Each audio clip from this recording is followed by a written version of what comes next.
십자가의 보혈 완전하신 사랑 힘입어 예배합니다.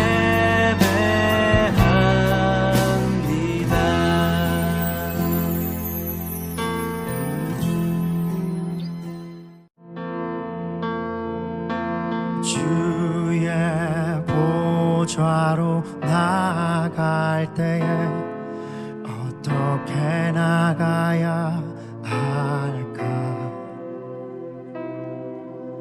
나를 구원한 주의 십자가 그것을 믿으며 가네. 주의 보좌로 나갈 때에 나 여전히 부족하나. 나를 품으신 주의 그 사랑 그것을 믿으며 가네. 자격 없는 내 힘이 아닌 오직 예수님의 보혈로 자격 없는 내 힘이 아닌 오직 예수님의 보혈로 십자가의 보혈 완전하신 사랑 힘입어 나아갑니다. 십자가의 보혈 완전하신 사랑 힘입어 예배합니다.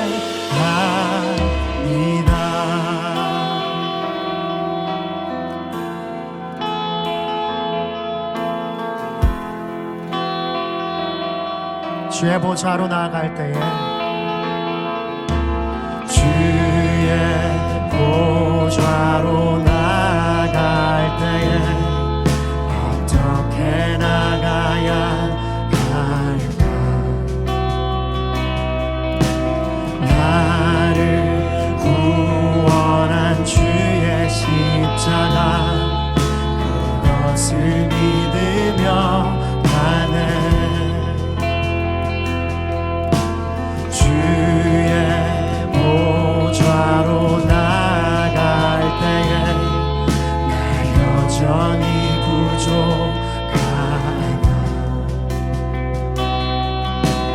나를 품으신 주의 그 사랑 그것을 믿으며 가네.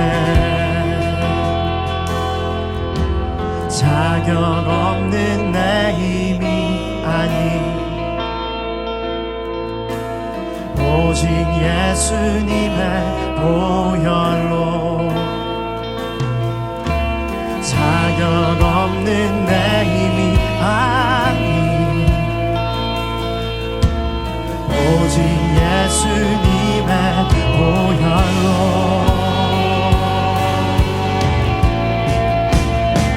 십자가의 보혈 완전하신 사랑 힘입어 나아갑니다. 십자가의 보혈 완전하신 사랑 힘입어 예배합니다. 십자가의 보혈 완전하신 사랑 힘입어 나아갑니다.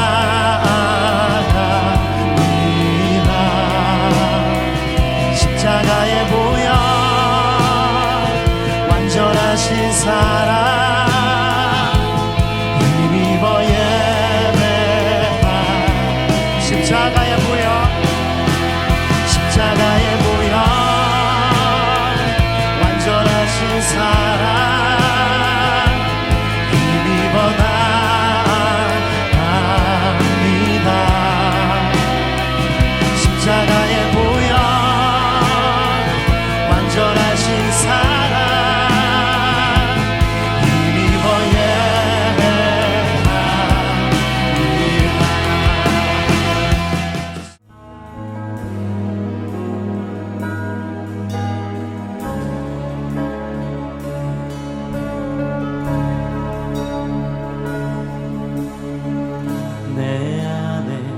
주를 향한 이 노래 영원한 노래 있으니 날 향한 주님의 크신 사랑 영원히 찬양하리라. 내 안에 주를 향한 이 노래 영원한 노래 있으니 날 향한 주님의 크신 사랑 영원히 찬양하리라. 영원히 찬양하리라. 아름다우신 놀라우신 영원할 수 없는 사랑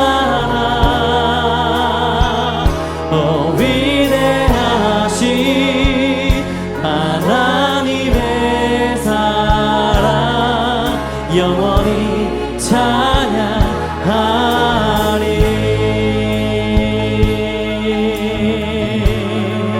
십자가 그 사랑 십자가 그 사랑 찬양하리.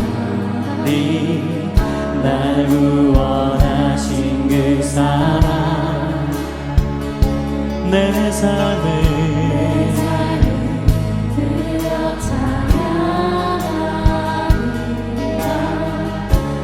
놀라우신 주의 사랑 영원히 찬양하리라. 아름다우신 놀라우신 영원할 수 없는 사랑 위대한 하나님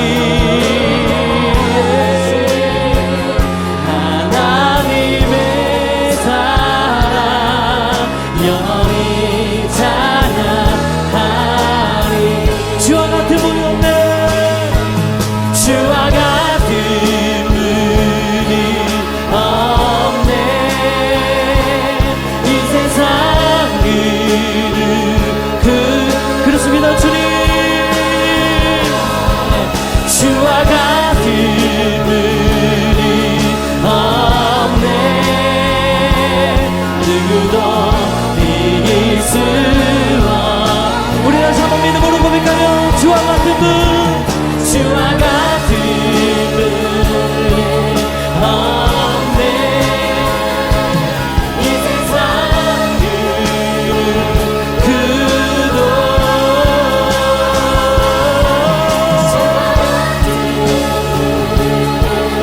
없네. 누구도 믿을 수 아름다우신 주님 아름다우신 놀라우신 영원할 수 없는 사랑 위대하신 하나님의 사랑 영원히 우리 마음으로 두 손 높이 들고 아름다우신 주님 아름다우신 놀라우신 변할 수 없는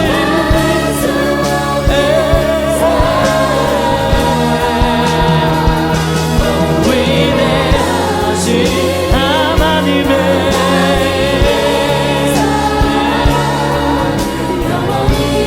찬양. 이 시간 우리 두 손 높이 들고 함께 주님 기도하며 나가기 원합니다. 그러나 네가 만일 마음을 내가 만일 아니하고 마음을 유혹을 돌이켜 받아 듣지 다른 아니하고 신들에게 욕을 받아 절하고 그를 다른 신들에게 섬기면 절하고 내가 그를 오늘 섬기면 너에게 선언하노니 내가 오늘 너희가 너희에게 반드시 망할 선언하노니 것이라. 너희가 반드시 신명기 망할 것이라. 30장 17, 너희가 요단을 17절, 건너가서 18절 차지할 땅에서 말씀. 너희의 날이 길지 못할 그러나 것이니라. 네가 만일 마음을 돌이켜 듣지 아니하고 그러나 내가 만일 유혹을 받아 마음을 다른 돌이켜 신들에게 듣지 아니하고 그를 유혹을 섬기면 받아 다른 신들에게 절하고 그를 섬기면 내가 오늘 너희에게 선언하노니 너희가 반드시 망할 것이라. 너희의 날이 길지 못할 내가 만일 것이니라. 마음을 돌이켜 그러나 네가 만일 마음을 돌이켜 듣지 아니하고 유혹을 받아 다른 신들에게 절하고 그들을 섬기면 그를 섬기면 내가 오늘 너희에게 선언하노니 너희에게 선언하노니 너희가 반드시 망할 그러나 내가 만일 마음을 유혹을 돌이켜 받아 듣지 다른 아니하고 신들에게 절하고 유혹을 받아 그를 다른 섬기면 신들에게 내가 절하고 그를 섬기면 내가 오늘 너희에게 선언하노니 너희가 반드시 망할 것이라. 그러나 내가 만일 마음을 돌이켜 듣지 아니하고 유혹을 받아 다른 신들에게 절하고 그를 섬기면 내가 오늘 너희에게 선언하노니 너희가 반드시 망할 것이라. 너희가 요단을 건너가서 차지할 땅에서 너희의 날이 길지 못할 것이니라. 그러나 네가 만일 마음을 돌이켜 듣지 아니하고 유혹을 받아 다른 신들에게 절하고 그를 섬기면 내가 오늘 너희에게 선언하노니 너희가 반드시 망할 것이라. But if thine heart turn away, so that thou wilt not hear, but shalt be drawn away, and worship other gods, and serve them. I denounce unto you this day that ye shall surely perish, and that ye shall not prolong your days upon the land. Deuteronomy 30 verse 17 to 18. But if thine heart turn away, so that thou wilt not hear, but shalt be drawn away, and worship other gods, and serve them, I denounce unto you this day that ye shall surely perish, and that ye shall not prolong your days upon the land. Deuteronomy 30, 17 to 18. 주님 무엇라 말할까요? 기도하겠습니다. 사랑의 하나님 감사합니다. 저희를 한 주간 지켜주시고 이렇게 다시 예배의 자리로 나오게 하여 주시니 더욱 감사합니다. 지난 말씀을 통해 주님의 비유로 하나님 나라를 가르쳐 주시고 나는 과연 어떤 이웃인지 고민하는 시간을 가질 수 있었습니다. 그러나 부족한 저는 좋은 이웃이 되기보다 저의 죄 한 자락도 어쩌지 못하는 나약한 존재로 시간을 보낼 수밖에 없었음을 회개합니다. 다시 한번 나는 혼자서 아무것도 할 수 없는 존재임을 깨닫게 해주시니 그것 또한 감사합니다. 하나님께서 우리에게 진정으로 참 이웃 되시는 예수님을 허락하여 주셨사오니 우리 모두 특별히 늘 푸른교회 청소년부 친구들 모두 지금 있는 자리에서 참 이웃 되시는 주님을 쫓아 저희 또한 좋은 이웃 될 수 있도록 가르쳐 주시고 이끌어 주세요. 작은 믿음일지라도 주신 말씀에 순종하며 그 작은 순종으로 하나님의 은혜의 기적을 모두 경험하는 저희들 될 수 있게 도와주세요. 이제 말씀을 선포하시는 김주혜 목사님께 성령의 기름을 부어주시고 그 말씀을 듣는 저희들 모두 좋은 밭으로 말씀을 심어 은혜의 결실을 이루는 주님의 제자된 삶 살 수 있도록 우리 친구들 마음을 열고 말씀에 집중할 수 있게 도와주세요. 오늘도 우리를 십자가의 사랑으로 이끌어 주실 예수님의 이름으로 기도드립니다. 아멘.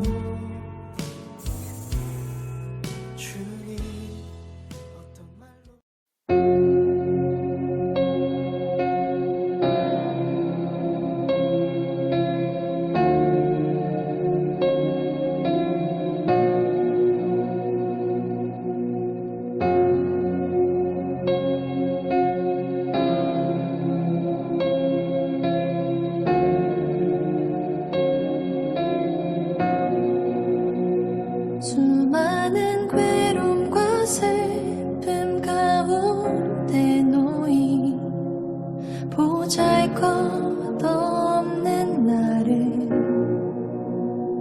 갈 길을 찾지 못해 서성거리는 길 잃은 어린 아이처럼 나의 어여 자야 나와 함께 가자 너의 근심은 모두 이제 내려놓고 나의 평안을 내게 모두 주었노라 그 무엇도 비길 수 없네 주의 사랑을 입어 살아가네 주의 평안이 내게 있네 주의 사랑을 입어 살아가네 주의 평안이 내게 있네 말씀대로 내게 이루어지이다. 아멘.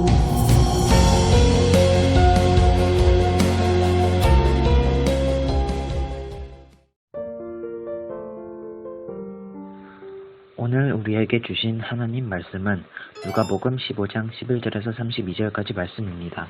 또 이르시되 어떤 사람에게 두 아들이 있는데 그 둘째가 아버지에게 말하되 아버지여 재산 중에서 내게 돌아올 분깃을 내게 주소서 하는지라 아버지가 그 살림을 각각 나누어 주었더니 그 후 며칠이 안 되어 둘째 아들이 재물을 다 모아 가지고 먼 나라에 가 거기서 허랑방탕하여 그 재산을 낭비하더니 다 없앤 후 그 나라에 크게 흉년이 들어 그가 비로소 궁핍한지라 가서 그 나라 백성 중 한 사람에게 붙여 사니 그가 그를 들로 보내어 돼지를 치게 하였는데 그가 돼지 먹는 쥐염 열매로 배를 채우고자 하되 주는 자가 없는지라 이에 스스로 돌이켜 이르되 내 아버지는 양식이 풍부한 품꾼이 얼마나 많은가 나는 여기서 줄여 죽는구나. 내가 일어나 아버지께 가서 이르기를 아버지 내가 하늘과 아버지께 죄를 지었사오니 지금부터는 아버지의 아들이라 일컬음을 감당하지 못하겠나이다. 나를 품꾼의 하나로 보소서 하리라 하고 이에 일어나서 아버지께로 돌아가니라. 아직도 거리가 먼데 아버지가 그를 보고 측은히 여겨 달려가 목을 안고 입을 맞추니 아들이 이르되 아버지 내가 하늘과 아버지께 죄를 지었사오니 지금부터는 아버지의 아들이라 일컬음을 감당하지 못하겠나이다 하나 아버지는 종들에게 이르되 제일 좋은 옷을 내어다가 입히고 손에는 가락지를 끼우고 발에는 신을 신기라. 그리고 살찐 송아지를 끌어다가 잡아라. 우리가 먹고 즐기자. 이 내 아들은 죽었다가 다시 살아났으며 내가 잃었다가 다시 얻었노라 하니 그들이 즐거워하더라. 맏아들은 밭에 있다가 돌아와 집에 가까이 왔을 때에 풍악과 춤추는 소리를 듣고 한 종을 불러 이 무슨 일인가 묻는데 대답하되 당신의 동생이 돌아왔음에 당신의 아버지가 건강한 그를 다시 맞아들이게 됨으로 인하여 살찐 송아지를 잡았나이다 하니 그가 노하여 들어가고자 하지 아니하거늘 아버지가 나와서 건하되 아버지께 대답하여 이르되 내가 여러 해 아버지를 숨겨 명을 어김이 없거늘 내게는 염소 새끼라도 주어 나와 내 벗을 즐기게 하신 일이 없더니 아버지의 살림을 창녀들과 함께 삼켜버린 이 아들이 돌아오매 이를 위하여 살찐 송아지를 잡으셨나이다. 아버지가 이르되 예 너는 항상 나와 함께 있으니 내 것이 다 내 것이로되 이 내 동생은 죽었다가 다시 살아났으며 내가 잃었다가 얻었기로 우리가 즐거워하고 기뻐하는 것이 마땅하다 하니라. 아멘.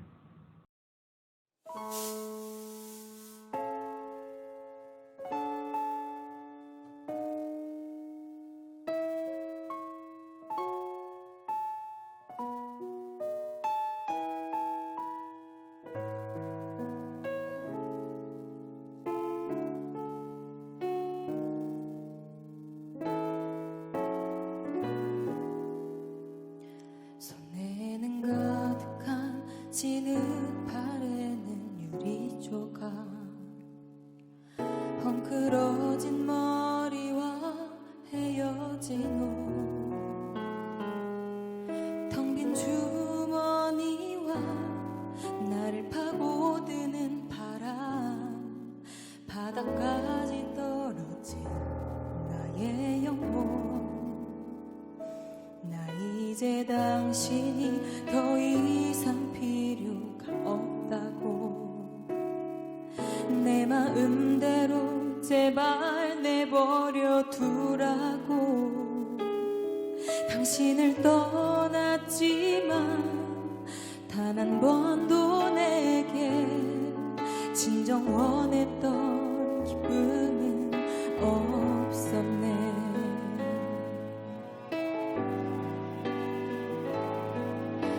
아버지, 내가 당신께 돌아옵니다. 철없는 아들을 아직 사랑하시나요? 흐르는 눈물을 품고 본향으로 갑니다. 나의 영혼의 간구 들으소서.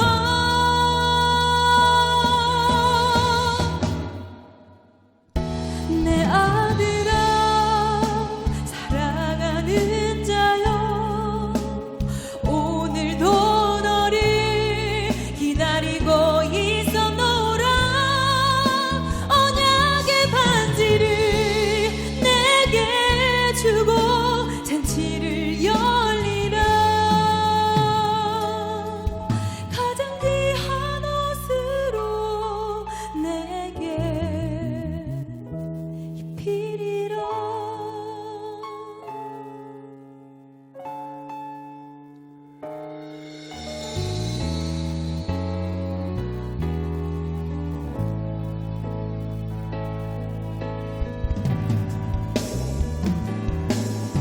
아버지, 내가 당신께 돌아옵니다. 철없는 아들을 아직 사랑하시나요? 흐르는 눈물을 품고 본향으로 갑니다. 나의 영혼의 간구 들으소서.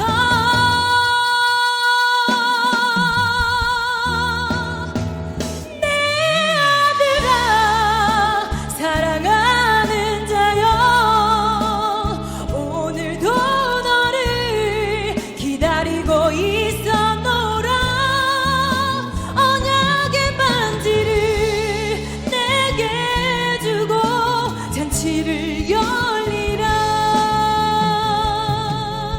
가장 귀한 옷으로 내게 입히리라. 가장 귀한 옷으로 입히리라. 나의 독생자의 피로.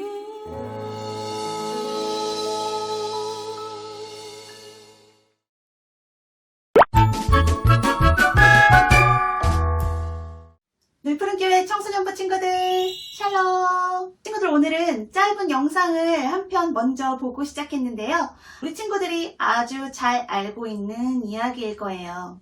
오늘 본문인 누가복음 15장은 예수님의 말씀을 들으러 나온 세리와 죄인들을 보고 바리새인들과 서기관들이 예수님을 향해 조롱하고 비난하는 것부터 시작해요. 모든 세리와 죄인들이 말씀을 들으러 가까이 나아오니 바리새인과 서기관들이 수군거려 이르되 이 사람이 죄인을 영접하고 음식을 같이 먹는다 하더라. 지난주 설교 누가 이웃인가에서도 그랬듯 오늘 비유 역시 죄인들과 아무런 거리낌 없이 함께 어울려 식사를 하고 계시는 예수님을 당시 종교 지도자인 바리새인과 서기관들이 비난하자 그들을 향한 예수님의 응대의 방식으로 이루어져요. 예수님은 누가복음 15장에서 세 가지 비유를 통해 그들에게 차례대로 대답해 주시는데요. 바로 잃은 양의 비유, 잃은 동전의 비유, 잃은 아들의 비유, 이 세 가지예요. 다 무언가를 잃었다가 찾은 내용이죠. 100마리의 양 중 잃어버린 한 마리의 양을 찾기 위해 위험을 무릅쓴 목자, 10개의 드라크마 중 한 개의 잃어버린 동전을 찾기 위해 온 집안을 샅샅이 뒤진 여인, 아버지를 오랫동안 떠나 있었지만 마침내 돌이켜 다시 돌아온 둘째 아들. 이렇게 잃어버린 것들을 다시 찾는 세 가지 비유 이야기를 통해 예수님은 그들에게 무엇을 이야기하고 싶으셨던 걸까요? 여러분은 이제부터 목사님의 이야기를 들으며 예수님의 비유 이야기의 주제, 즉 목적을 찾을 수 있어야 해요. 그렇다면 당시 종교 지도자들은 왜 그토록 예수님이 누구와 밥을 먹는지까지 그렇게 신경 쓰며 참견하면서 그렇게 예수님을 못 살게 굴었을까요? 그것은 당시 문화나 사회적 통념을 살펴보면 어느 정도 이해가 되는 부분인데요. 우리가 해외여행을 가거나 선교를 갈 때 가장 주의해야 할 것이 바로 식탁 문화입니다. 즉 음식 문화죠. 예전에 제가 단기 선교를 갔던 중동 어느 나라의 사람들은 밥을 숟가락으로 먹지 않고 이렇게 오른손을 오므려서 이렇게 밥을 떠먹었는데 왜 왼손을 사용하지 않을까? 이렇게 궁금했었던 적이 있어요. 알고 봤더니 그 왼손의 용도는 화장실에서 쓱 이거였더라고요. 혹시 여러분이 살고 있는 나라에서도 그런가요? 그렇듯 무엇을 먹는지, 그리고 어떤 방식으로 먹는지, 또는 누구와 함께 먹는지는 그 나라의 독특한 문화마다 다릅니다. 옳고 그름의 문제가 아니라 그냥 문화가 다른 것뿐이에요. 한편 당시 바리새인들과 서기관들의 눈에 비춰진 예수님의 모습은 늘 먹고 마시고 잔치에 참여하는 모습으로 비춰졌어요. 그리고 그런 모습은 늘 광야에서 금식하며 절제하는 모습을 보였던 세례 요한과 비교가 되기도 했는데요. 그나마 세례 요한조차도 그들에게 꼴보기 싫은 존재였는데 예수님은 그보다 더 심한 존재로 백수, 한량, 날라리 사이비 정도로 여겨졌던 거예요. 그래서 그들은 예수님을 향하여 먹기를 탐하고 포도주를 즐기는 사람이요, 세리와 죄인의 친구라고 그렇게 비아냥거리기도 했어요. 여러분, 세리가 무엇인가요? 세리는 오늘날의 세무 공무원쯤 되는데요. 여러분이 잘 알고 있는 마태도, 삭개오도 바로 직업이 세리였죠. 당시 이스라엘을 다스리고 있었던 로마는 세금을 징수할 수 있는 권리인 세금 징수권을 유대인들에게 공개 입찰이라는 방식을 통해 팔았고, 아주 높은 금액으로 그 입찰권을 따낸 유대인들은 로마 정부가 정해준 세금 할당액을 채우고 또 자신들이 이미 사비로 들인 입찰 비용까지 메꾸기 위해 서민들의 혈세를 쥐어짤 수밖에 없었어요. 이미 로마의 식민 통치로 힘겨운 생활을 하고 있었던 유대인들이었기에 당시 동족 세리들의 횡포로 힘들어진 유대인들은 세리들을 무척 경멸하고 혐오했어요. 그런데 예수님께서 바로 그런 세리들과 함께 스스럼 없이 밥도 먹고 식탁 교제를 나눈 것이에요. 오늘날도 마찬가지지만 당시 1세기 유대 문화에서 누군가와 함께 떡과 빵을 떼는 것은 그 사람과 생명을 함께 나눈다는 문화적인 행동으로 아주 중요한 일이었어요. 그래서 누구의 식사 초대를 받느냐는 그 사람의 명예에 있어서 아주 중요한 문제였다고 해요. 그런데 예수님은 굳이 꼭 하지 말라는 일을 기어이 하시고 죄인들과 함께 어울려 다니시며 식탁 교제를 나누신 거예요. 왜냐하면 바로 예수님께서 오신 이유가, 예수님이 이 땅에 오신 미션이 그것 때문이었으니까요. 예수님은 의인이 아닌 죄인을 부르러 오셨고 이미 찾은 자가 아닌 잃어버린 자들을 찾으러 오셨기 때문이에요. 인자가 온 것은 잃어버린 자를 찾아 구원하려 함이니라. 예수님이 베푸신 식탁에 각종 죄인, 사회적 약자들이 함께할 수 있었던 것은 그 식탁의 모습이 장차 예수님께서 이루실 하나님 나라의 모형이었고, 예수님은 그들, 즉 하나님 나라를 잃어버린 자들을 위해, 또한 그들과 함께 잔치하기 위해 오신 거였어요. 이렇게 누가복음 15장은 바리새인과 서기관들의 비난에 진정 자신이 무엇을 위해 오셨는지 이야기해 주시기 위해 예수님께서 이 세 가지 비유를 통해 이야기하신 거예요. 그리고 오늘 목사님은 여러분과 마지막 세 번째 이야기를 나누려고 해요. 많은 사람들은 이 비유를 탕자의 비유 혹은 잃은 아들의 비유라고 읽었습니다. 그러나 사실 이 비유는 읽는 사람의 초점에 따라 여러 가지 명칭이 가능해요. 누구의 입장에 비추어 읽느냐에 따라 그 제목이 달라질 수도 있다는 거예요. 그래서 신학자이자 비유 연구가 요아킴 예레미야스는 이 비유를 아버지의 사랑에 관한 비유라고 부르기도 했고, 또 다른 학자 단커는 맏아들의 초점을 맞추어 기뻐하지 않는 형의 비유라고 부르기도 했어요.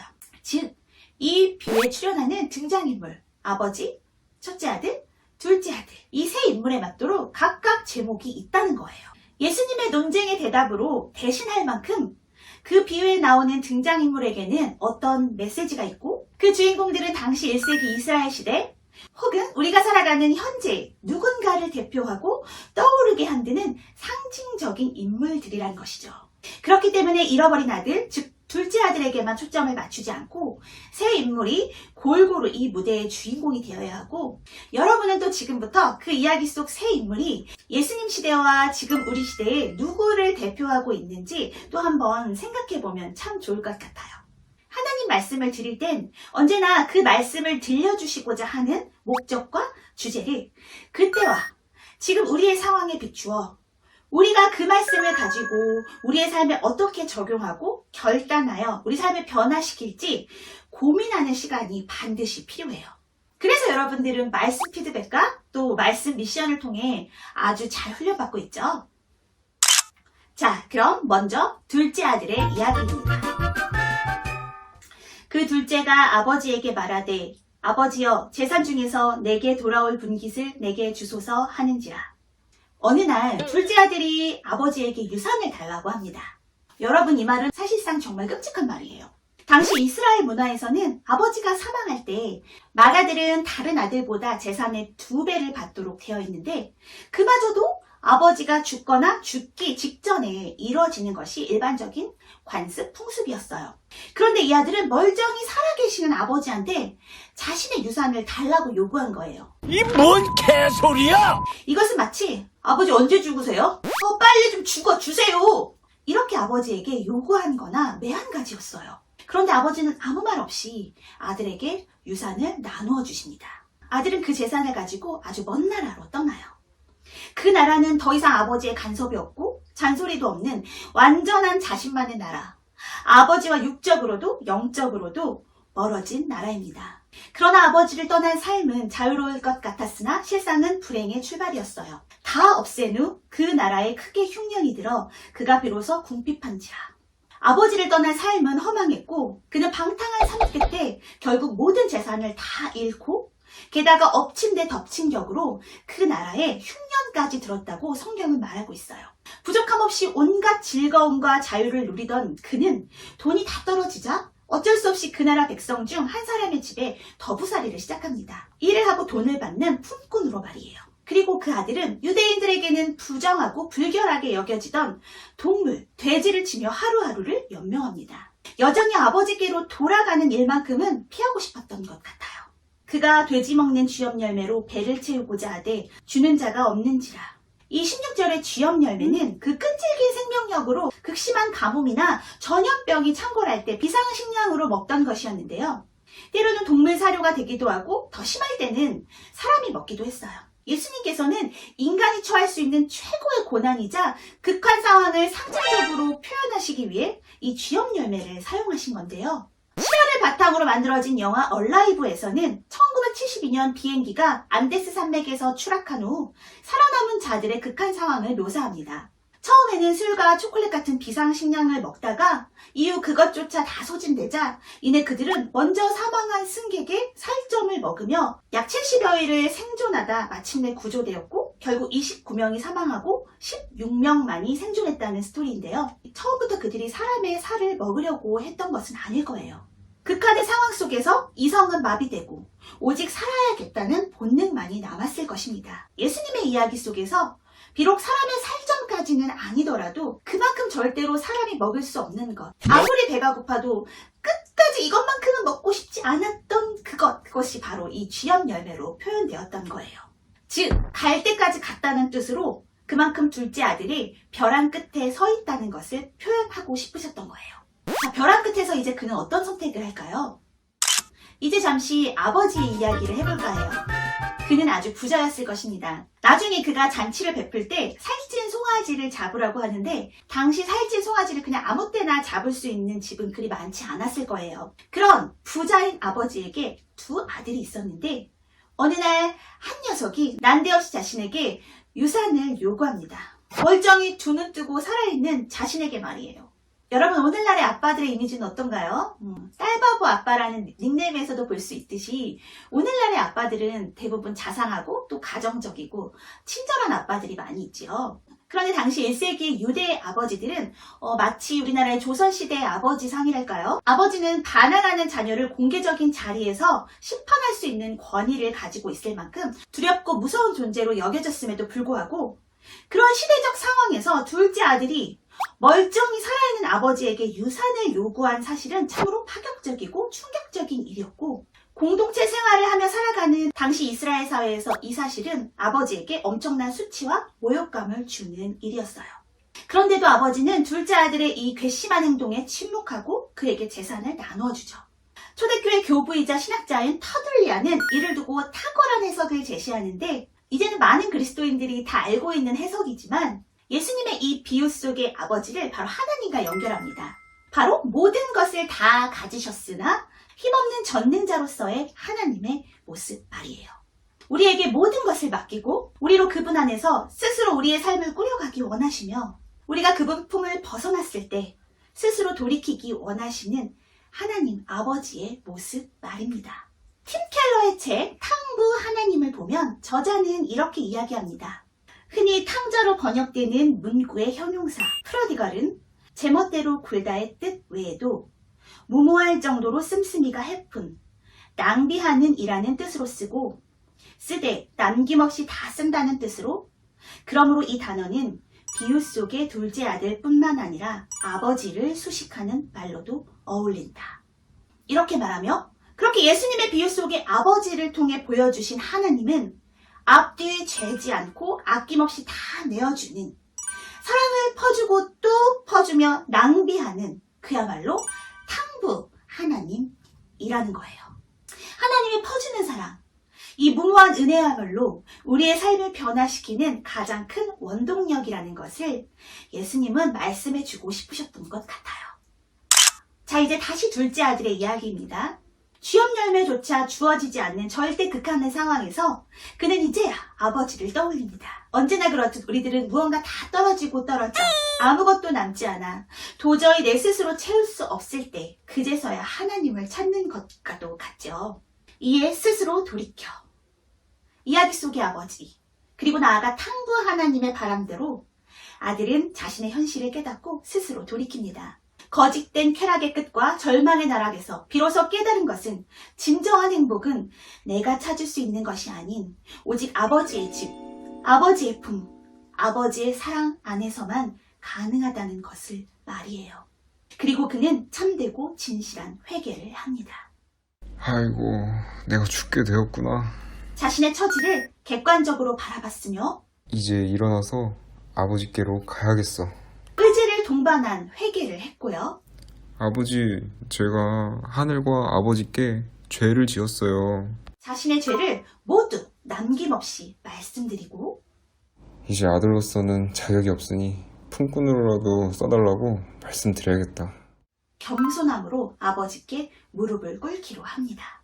그의 회개는 단지 지금 상황을 잠깐 모면하기 위한 얄팍한 회개가 아닌 진실된 회개였어요. 그렇게 그는 스스로 돌이켜 자신의 죄를 뉘우친 후 이제 결단하여 일어납니다. 이에 일어나서 아버지께로 돌아가니라. 호언장담하며 떠나온 자리였는데 거짓골을 하며 다시 되돌아가는 것이 얼마나 수치스럽고 자존심이 상했을까요?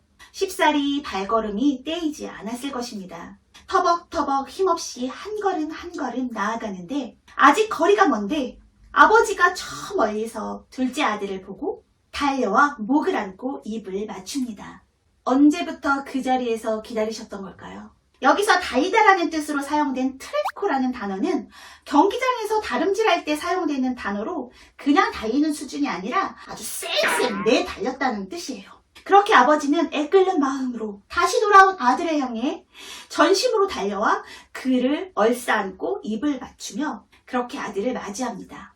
예상치 못한 반응에 어안이 벙벙해진 아들은 준비해온 반성문을 읽듯 아버지께 이렇게 말해요. 아버지, 제가 하늘 하나님과 아버지께 죄를 지었습니다. 정말 잘못했어요. 이제 저는 아들도 아니에요. 아니, 아들이 될 자격도 없어요. 저를 제발 아버지의 종으로 삼아주세요. 여기까지만 말하고 아직 준비한 것을 다 말하지 못했는데 아버지가 그의 말을 가로막고 헐레벌떡 따라온 하인들에게 불효령을 내립니다. 야, 너희들아, 너네 뭐하냐? 내 아들 안 보이냐? 빨랑 가서 제일 좋은 옷을 입히고 손에 가락지를 끼워주고 신발을 신겨 주어라. 어서 당장. 아들을 존귀하게 여긴 아버지는 아들의 마음을 이미 다 알고 있었던 거예요. 그래서 그가 끝까지 다 말하지 않았음에도 불구하고 그 자리에서 즉각적으로 아들을 용서하고 아들의 신분을 완벽하게 회복시켜줍니다. 아버지가 아들에게 주라고 한 제일 좋은 옷과 반지, 신발은 그의 신분을 다시 아들로서 회복시켜준다는 상징적인 의미예요. 그렇게 아버지는 아무런 대가 없이 아들의 모든 지위를 이전과 같이 완벽하게 돌려놓습니다. 그런데 여기서 그친 것이 아니에요. 아버지는 이어 두 번째로 지시를 해요. 그리고 살진 송아지를 끌어다가 잡으라. 우리가 먹고 즐기자. 이 내 아들은 죽었다가 다시 살아났으며 내가 잃었다가 다시 얻었노라 하니 그들이 즐거워하더라. 아버지는 하인들에게 살진 송아지를 잡아 잔치를 열 것을 지시합니다. 당시 살진 송아지는 어림잡아 100명에서 200명은 거뜬히 먹을 수 있는 분량이었다고 해요. 아버지는 아들이 돌아온 것을 동네방네 자랑하며 그가 이전에 그 공동체에서 낙인 찍힌 천하의 나쁜 놈, 혹은 페르나, 혹은 죽은 것이나 다름없는 그 아들의 신분과 명예를 공개적으로 회복시켜주고 싶었던 거예요. 이는 예전에 예수님께서 나병 환자들을 제사장에게 보내어 그들이 완벽히 다시 사회로 돌아갈 수 있도록 배려해 주신 것처럼 말이에요. 그렇게 잔치는 아버지와 아들의 화해의 자리이자 아들과 공동체의 회복의 자리이기도 했습니다. 그렇게 그들은 함께 모여 음식을 나누고 아들이 돌아온 것을 기뻐합니다. 그러나 그 기쁨의 잔치에 참여할 생각이 전혀 없는 한 사람이 있었는데 바로 맏아들입니다. 오늘 말씀 전에 잠깐 보여줬던 영상에는 나오지 않았지만 성경 본문에는 이쯤에서 크게 분노한 아들이 한 명 더 나옵니다. 바로 맏아들인데요. 그는 죽어라 아버지 옆에서 힘들게 일만 했는데 하고 싶은 거 실컷 하고 거짓골로 다시 돌아온 동생과 또 그 동생을 말없이 받아준 아버지에게 분노합니다. 그리고 그동안 이 이야기를 들었던 많은 사람들은 형의 마음을 공감하며 함께 분노하기도 했었는데요. 그러나 진짜 형의 모습을 조금만 자세히 들여다보면 그런 생각이 싹 사라질 거예요. 먼저 형은 동생의 터무니없는 유산 상속 요구에 침묵했어요.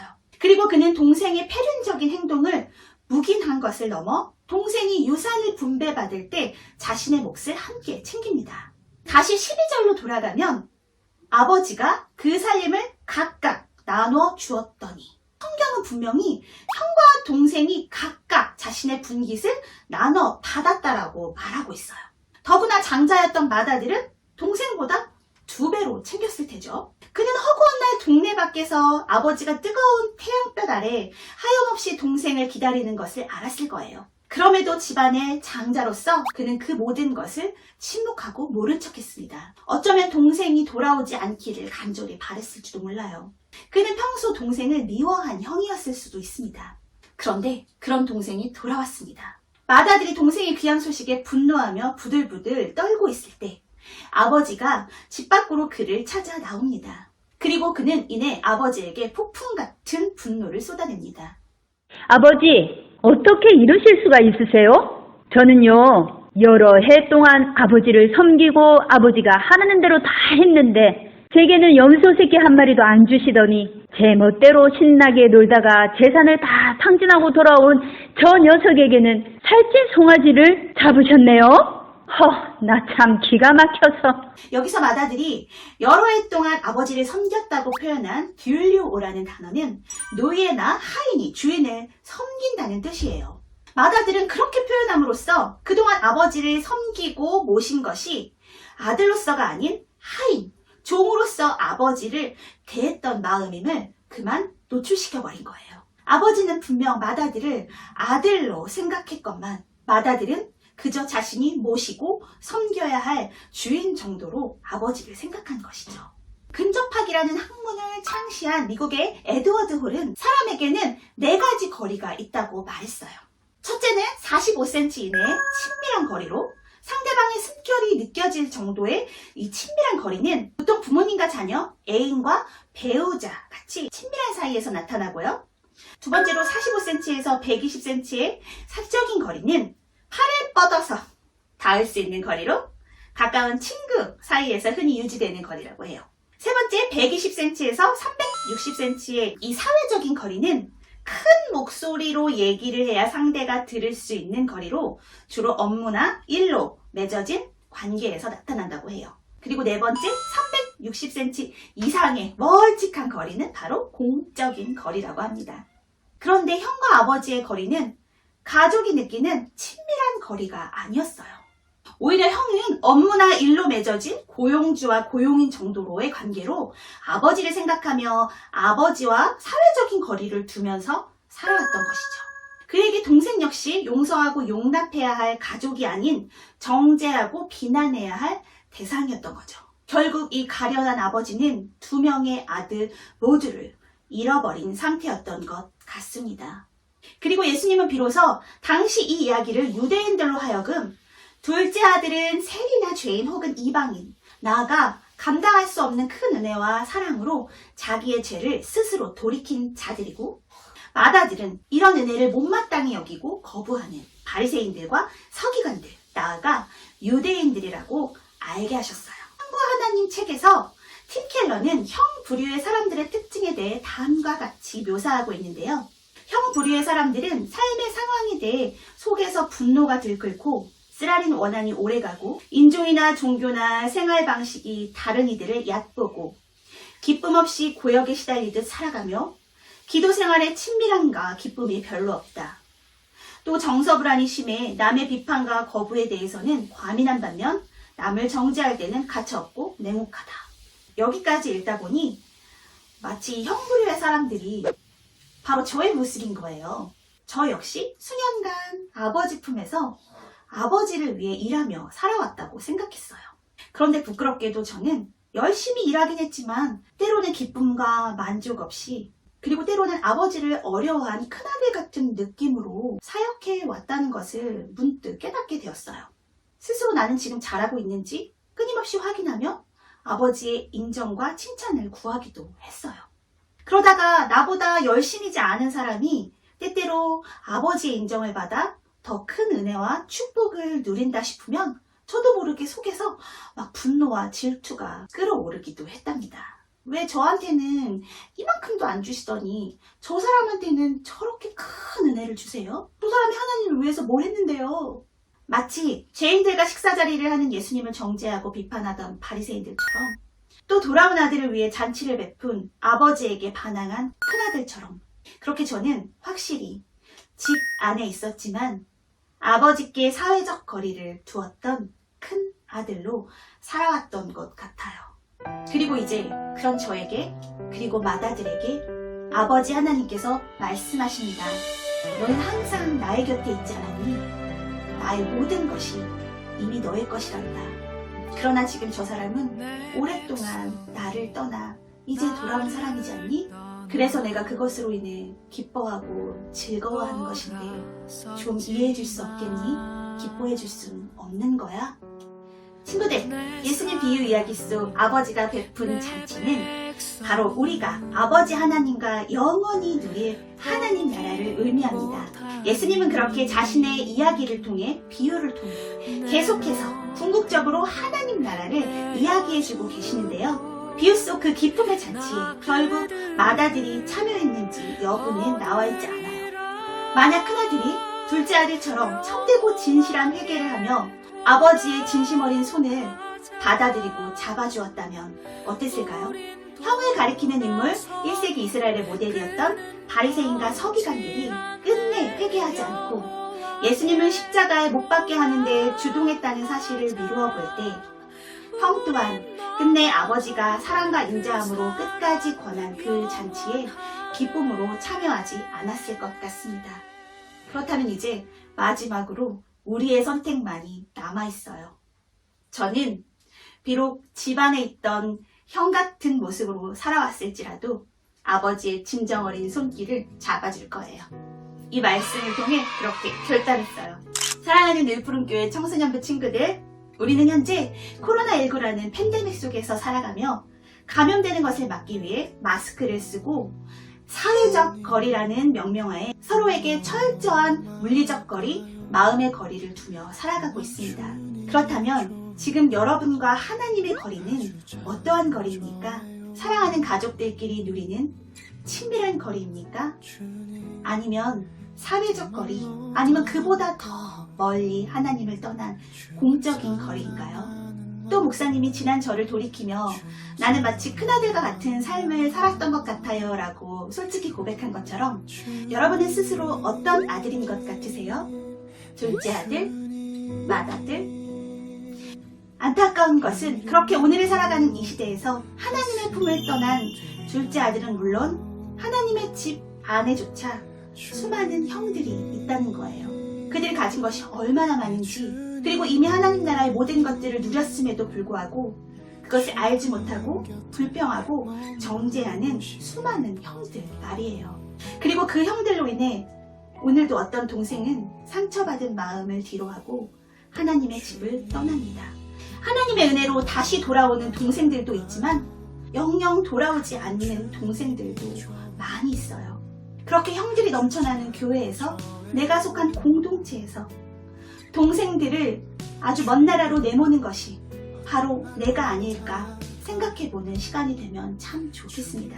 중요한 것은 집 안에 있는 아들이든 집을 떠난 아들이든 우리는 모두 우리 스스로를 구원할 수 없는 잃어버린 자들이라는 것이에요. 그리고 우리가 잃어버렸다는 사실을 깨닫는 것부터 하나님의 은혜는 시작됩니다.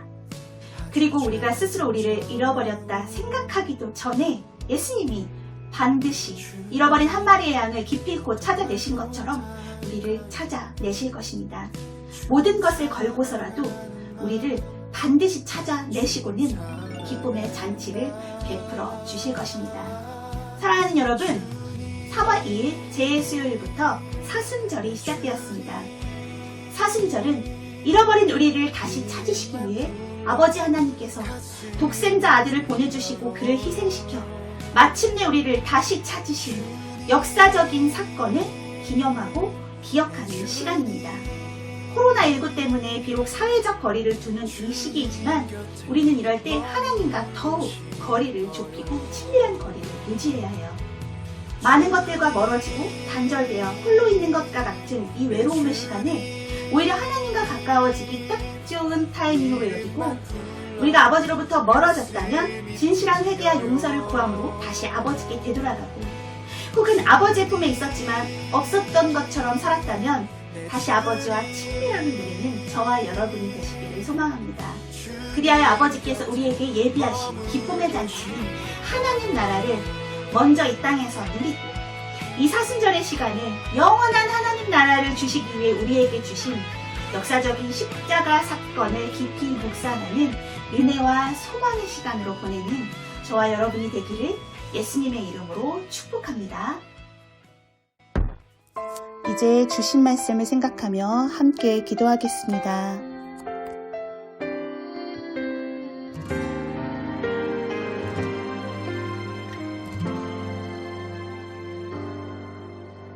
무엇이 변치 않아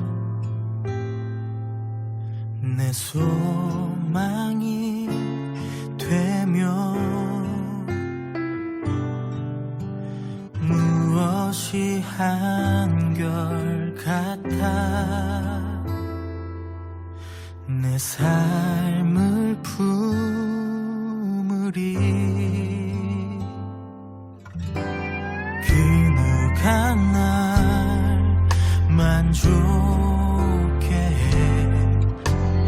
내 영이 쉬며 그 누굴 기다려 내 영이 기쁘리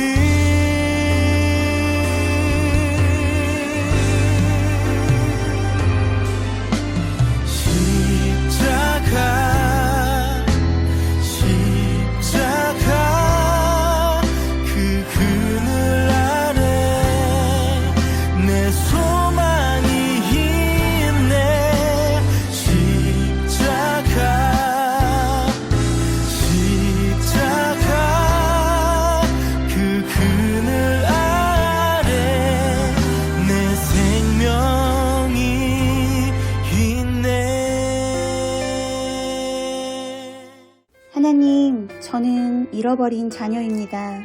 하나님과 함께하면서도 만족과 기쁨을 누리지 못하고 의무감으로 아버지와 아버지의 집을 대했습니다. 때로는 날카롭게 선 날로 동생들에게 상처를 주기도 또 비난하고 정죄하기도 했습니다. 때로는 선한 일을 하면서도 그 동기가 선하지 못하던 때도 참 많았습니다. 하나님, 또 어쩌면 저는 몸은 아버지의 집에 있지만 마음은 아버지의 품을 떠난 둘째 아들일 수도 있습니다. 그러나 하나님, 오늘도 나 한 사람을 찾기 위해 헤매시는 주님을 만나고 나를 찾고 천하를 어둠처럼 기뻐하시는 아버지의 잔치에 기쁨으로 참여하는 우리가 되기를 소망합니다. 가까이 있었지만 가까이 하지 못했던 아버지와 친밀하게 교제하며 아버지 안에서 참 자유와 참 기쁨을 누리는 우리 늘푸른 교회 청소년부 공동체가 되게 하여 주세요. 하나님, 우리 늘푸른 교회가 이 모든 어려움을 이겨나가고 돕고 세워가며 무엇보다 잃어버린 하나님의 자녀들을 다시 찾는 그 귀한 사역에 동참하는 하나님의 귀한 교회가 되게 하여 주세요. 무엇보다 이 코로나 시기에 아버지와 더 가까워지고 더 친밀해지는 시간으로 보내는 저와 우리 모두가 되게 하여 주세요. 이 모든 말씀 우리 주 예수님의 이름으로 기도합니다. 아멘.